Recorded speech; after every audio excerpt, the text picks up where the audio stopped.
الحمد لله رب العالمين، والصلاة والسلام أتمان الأكملان على سيد الأنبياء والمرسلين سيدنا ونبينا محمد وعلى آله وأصحابه أجمعين، ومن اهتدى بهديه واستنى بسنته إلى يوم الدين. أما بعد، السلام عليكم ورحمة الله وبركاته. بإذن الله سبحانه وتعالى این حلقه 27 از آموزش کلمت التوحید لا اله الا الله محمد رسول الله، نیست معبود بر حق بجز الله و محمد صلوات الله ربی و سلامه علیه رسول الله می باشد. پس در این حلقه دلیل ها را برای اثبات این که یقین شرط صحت لا اله الا الله است از سنت به شما ذکر خواهیم نمود. زیرا در حلقه های گذشته به شما معنای یقین لغتا و اصطلاحا و این چنین دلیل یقین به این که یقین شرط صحت لا اله الا الله است از قرآن ذکر شد، و اما در این حلقه دلیل یقین برای شرط بودنش از سنت ذکر کرده می شود. دلیل یکم برای این که یقین شرط صحت لا اله الا الله است از حدیث این عن ابی هریره رضی الله عنه عن النبي صلى الله عليه وسلم قال له اذهب بنعل هاتين فمن لقيته وراء هذا الحائط يشهد أن لا إله إلا الله مستيقنا بها قلبه فبشره بالجنة. رواه مسلم. از ابی هریره رضی الله عنه روایت است که هر آینه رسول اکرم صلی الله علیه وسلم برای ابو هریره گفتند به این دو پای افضال من برو، فمن لقیته، پس به هر کسی که تو واخوردی در حالتی که شهادت میدهد که نیست معبودی بر حق بجز الله، مستیقنا بها، در حالتی که به همین لا اله الا الله گفته اش و نطق کرده اش یقین دارد، قلبش یقین دارد، فبشره بالجنه، پس این انسان را به جنت بشارت بده.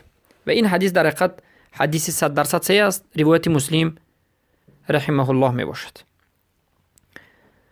برادران و خواهران بزرگوارم، در مسئله رد شرط ها مرجئه ها حدیث را می آرند، می گویند که لا اله من قال لا اله الا الله دخل الجنه. این حدیث است، در حقیقت این حدیث است، لیکن خیلی که در حلقه های گذشته در موضوع لا اله الا الله وقتی که سخن کردیم، سخنهای علما را نسبت این حدیث که نیست معبودی بر حق بجز الله را کسی که اقرار میکند داخل جنت میشود یا که کسی که لا اله الا الله میگه داخل جنت میشود ذکر نمودیم که علما در این مسئله سه قول میگن. یکیشون میگن این حدیث منسوخ است، دیگرشون میگن این حدیث را دیگر حدیث ها باز چی میکند عام، یا که این حدیث را دیگر حدیث های دیگر شرح میدهد. و بعضی حدیث ها گفتند، بعضی از علما گفتند که این حدیث به دیگر حدیث ها مقید است، یعنی این حدیث به جای خودش مطلق نیست. پس بارک الله فیکم، ببینید این حدیث هم به ما دلالت میکند که ابو هریره را رسول اکرم صلی الله علیه و سلم نصیحت کردند که ای ابو هریره، این پای افضال من را به دستت بگیر و به مردم بگو هر کسی که لا اله الا الله را بگوید و شهادت بدهد در حالتی که قلبش و دلش به همین گفته کلمهش که لا اله الا الله هست یقین داشته باشد، به همون بشارت به جنت بده. البته شرط لا اله الا الله در این حدیث آشکار آمده است که شرط قبولش و شرط صحتش این یقین است. در علم اصول فقه مفهوم المخالفه هست، یعنی وقتی که ما نظر به مفهوم مخالفه این حدیث نگاه میکنیم، وقتی که نظر به عقب این حدیث میکنیم، معناش این است که هر کسی که لا اله الا الله را شهادت میدهد و میگوید و یقین ندارد، پس به او بشارت جنت داده نمی شود. و این دلیل، این حدیث 100% دلالت آشکار می کند که یقین شرط صحت لا اله الا الله است. وقتی که یقین نابود شد، لا اله الا الله به انسان فایده نخواهد بخشید. و حدیث دیگر از ابی هریره رضی الله عنه آمده است که ان النبی صلی الله علیه و سلم قال: اشهد ان لا اله الا الله و انی رسول الله لا يلقي الله بهما عبد غير شاك فيهما إلا دخل الجنة، أو لا يلقي الله بهما عبد غير شاك فيهما إلا دخل الجنة. این حدیث هم روایت مسلم است. حدیث 100% صحیح است. رسول اکرم صلی الله علیه و میگن که من شهادت میدم که نیست معبودی بر حق بجز الله، و این چنین پیامبر صلی الله علیه و شهادت دادند که من رسول الله هستم. و در دوام سخن گفتند هیچ کسی به الله روبرو نمی شود با این دو کلمه در حالتی که شک به این دو کلمه، یعنی به این دو شهادتین نداشته باشد، مگر اینکه داخل جنت می شود. معنای سخن همین است که هر کسی که در روز قیامت با الله رب العزت و الجلال روبرو بشود در حالتی که اشهد ان لا اله الا الله گفته است و انی رسول الله گفته و ان محمد صلی الله علیه و سلم رسول الله گفته است، رسول الله را همچون پیامبر قبول کرده است و در همین مسئله شک نداشته باشد، این دلالت میکرد که یقین داشته باشد در همین مسئله، داخل جنت می شود. پس اگر شما سوال بکنید که آیا این حدیث دلالت میکند می کسی که بگوید لا اله الا الله و محمد رسول الله و هیچ عملی نکند و یقین داشته باشد، آیا همین هم ممکن است یا نیست؟ البته ممکن نیست. هر کسی که کلمه شهادتن را بگوید و یقین به این شهادتن داشته باشد، حتما گفتیم شرط یقین این عمل است. یقین انسان همون وقت همچون یقین قبول می شود و یقین انسان همون وقت همچون یقین صادقا قبول کرده می شود، صادق بودنش معلوم می شود که انسان عمل را آشکار بکند. وقتی که انسان اشهد ان لا اله الا الله و ان محمد رسول الله بگوید و بگوید که من یقین دارم، قلبم دلم پر از یقین است، اما عمل هیچ عملی نداشته باشد، این دلالت میکند که یقین ندارد و جای یقین شک است و جهل است. بارک الله فیکم. و این حدیث هم آشکار دلالت میکند که کسی که شک داشته باشد، یعنی یقین نداشته باشد، لا اله الا الله و محمد رسول الله که میگوید در روز قیامت هیچ فایده ندارد. و شک این کفر شک است و شک کفر است که ما بعد از این شرط لا اله الا الله رو به شما شرح و توضیح دادن، ضد این شرط، ضد یقین شک رو به شما، کفر شک رو به شما شرح و توضیح خواهیم داد. و دلیل سوم، این هم حدیث صحیح است، در مسند احمد ذکر شده است و امام احمد رحمه الله روایت میکنند از معاذ بن جبل آمده است که عن معاذ رضی الله عنه قال: حين حضرت الوفاة سمعت رسول الله صلى الله عليه وسلم يقول: من شهد أن لا إله إلا الله مخلصا من قلبه أو يقينا من قلبه لم يدخل النار. معاذ بن جبل رضی الله عنه میگن که زمانی که وفات رسول اکرم صلی الله علیه و سلم نزدیک شده بود و وفات حاضر شده بود، من رسول الله صلی الله علیه و سلم را شنیدم که می گفتند هر کسی که شهادت بدهد که هر آینه نیست معبودی بر حق بجز الله، به همین گفته اش مخلص از قلبش باشد، همین گفته را مخلصانه از قلبش بگوید یا که یقینا از قلبش بگوید، این چنین انسان به نار، آتش دوزخ داخل نخواهد شد. رسول اکرم صلی الله علیه و وعده داده شدند و این وعده الله سبحانه و تعالی است. در حقیقت هر کسی که لا اله الا الله را بگوید، مخلص باشد، یعنی این سخن را نه دروغانه، نه فریبگانه، نه با شک شبهه و ریب، بلکه مخلصانه از قلبش و این چنین با یقین تام و پره بگوید، ان شاء الله به این وعده رسول الله و الله سبحانه و تعالی است که به دوزخ نخواهد درآمد. بارک الله فیکم. و البته ان شاء الله که در اینجا استفاده بردیم، این ان شاء الله اثبات است، نه ان شاء الله گمان.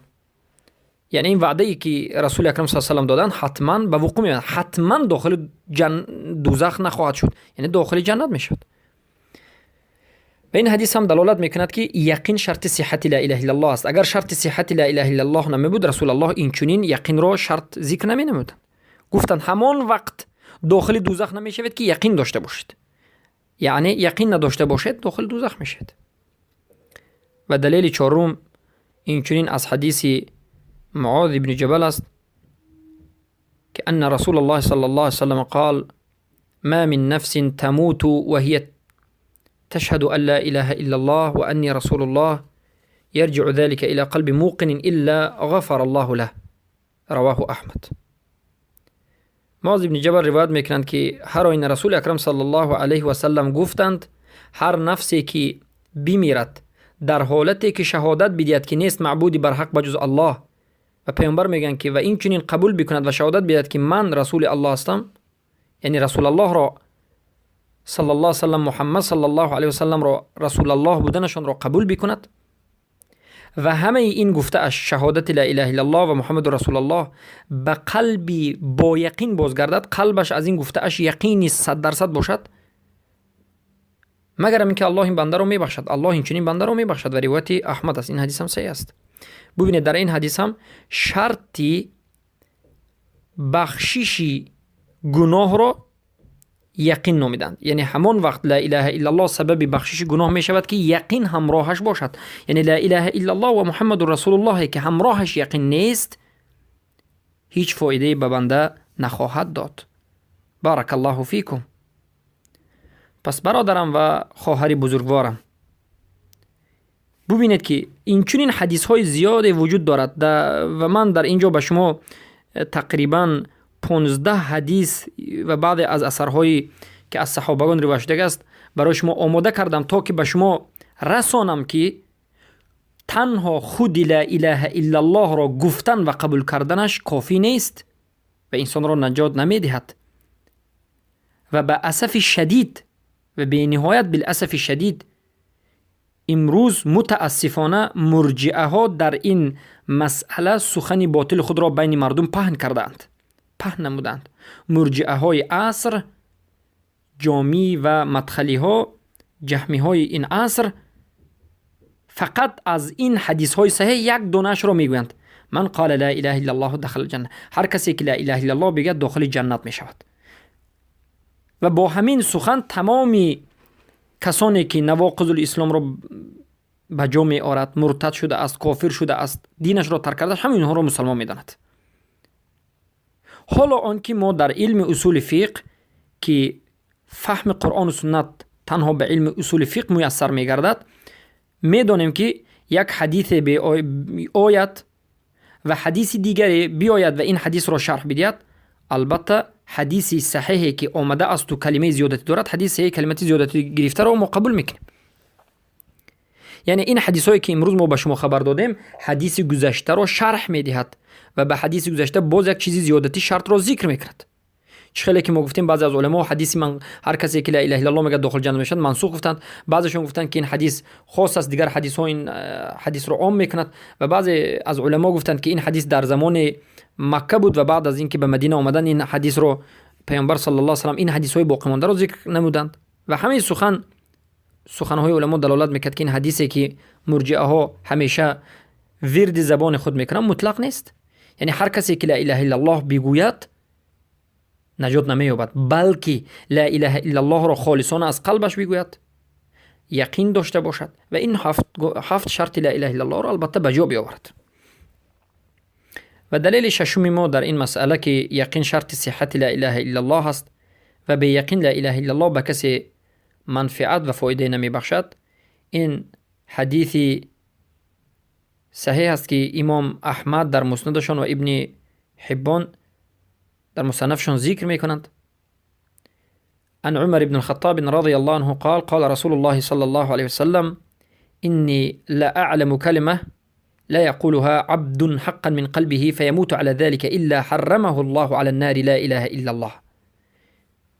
یعنی از عمر بن الخطاب رضی الله عنه روایت شده است که رسول اکرم صلی الله علیه وسلم میگویند هر آینه من یک کلمه را میدانم که یگان بنده نمیگوید حق از قلبش، یعنی خالصانه از قلبش نمیگوید و در همین راه نمیمیرد مگر اینکه الله رب العزت و الجلال از آتش دوزخ این بنده را نجات میدهد و این کلمه لا اله الا الله است. معنای سخن پیامبر صلی الله علیه و آله این است که من یک کلمه را میدانم که هر کسی که حق از قلبش حقیقتا بگوید، یعنی یقین با یقین بگوید و با همین یقینش بمیرد، الله رب العزت و الجلال این بنده را از آتش دوزخ نجات میدهد. و این کلمه چیست؟ لا اله الا الله، نیست معبودی بر حق بجز الله.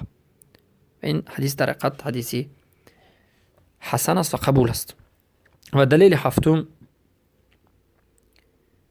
قال صلى الله عليه وسلم: ثلاثة لا تسأل عنهم، رجل ينازع الله وزاره وإزاره العز، ورجل في شك من الله، والقنوط من رحمة الله. یعنی سه گروه انسانی هستند که از اونها نپرس. و جایی که به ما شاهد است، محل شاهد این است که مردی که شک به الله دارد. یعنی سه گروه انسانی هستند که لا تسأل عنهم، از اونها یعنی پرسیده نمی شود. این را علما میگن یعنی به کنایه عذاب است، یعنی عذاب اینها شدیدتر است و اینها دینشان قائم نیست. کسی که شک در یا که شک در موضوع شناخت الله دارد، شک از الله دارد و ناامیدی از رحمت الله دارد. و این حدیث هم آشکار دلالت میکرد که شک این کفر است، نبودن یقین کفر است و بودن یقین این شرط صحت لا اله الا الله است. باید باشد. وقتی که نشد ایمان قبول نیست، توحید قبول نیست. خیلی که امام احمد در مسندشون روایت میکنند، رسول اکرم صلی الله علیه و سلم میگن که افضل الاعمال عند الله ایمان لا شک فیه و غزو لا غلول فیه و حج مبرور.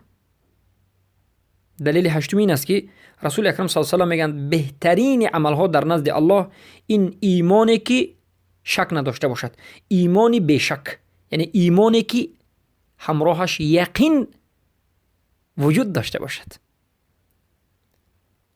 و جهاد و غزوی که غلول نباشد. غلول یعنی مجاهدی که از غنیمت ندزدیده باشد، دزدی نباشد، بهترین عمل است.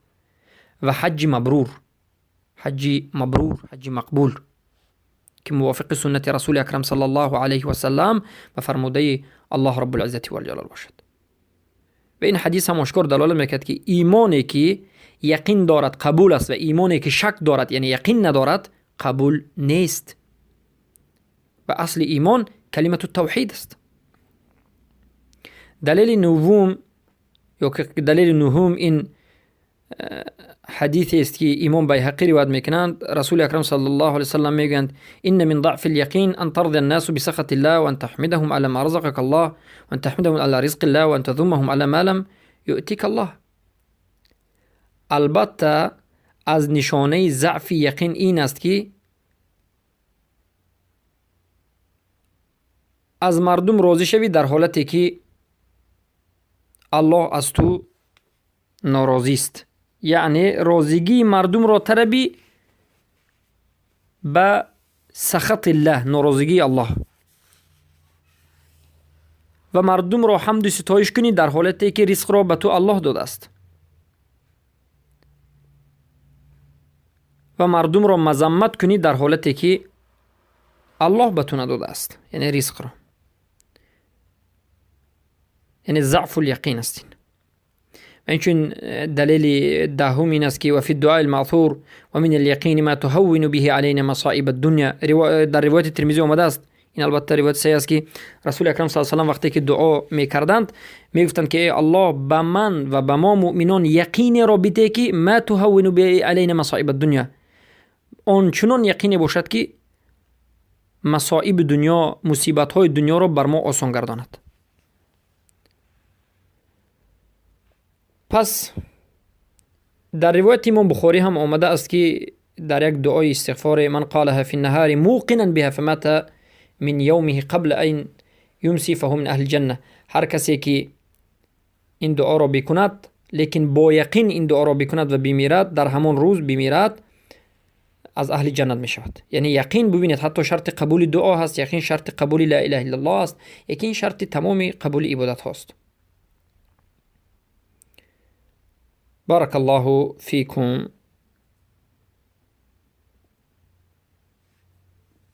این چونین رسول اکرم صلی الله علیه وسلم میگند 5 چیزی که من لقی الله بهن مستقیما دخل الجنه.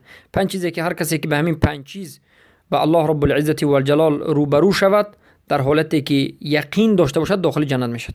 هر کسی که شهادت بدهد من شهد لا اله الا الله و ان محمدا عبده و رسوله و ایقن بالموت والبعث والحساب، هر کسی که شهادت بدهد که نیست معبودی بر حق بجز الله و محمد هر آینه بنده الله و رسول الله هستند و یقین بکند به مرگ و زنده شدن دوباره و حساب و کتاب روز جزا، یقین داشته باشد، داخل جنت میشد. بارک الله فیکم.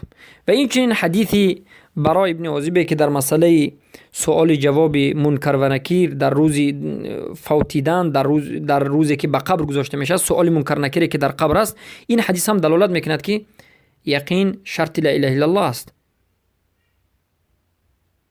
جواب منافق را نگاه میکنیم که جواب منافق در درون قبر بعد از مرگش این از نبودن یقین است. وقتی که ملکین 2 فرشته به نزد مرده می آینده می پرسند که من ربک، منافق میگه که سمعت الناس یقولون قولا فقلت مثله، من مردم رو دیدم که یک سخنی میکردم، منم مثل اونها کردم، یعنی به یقین.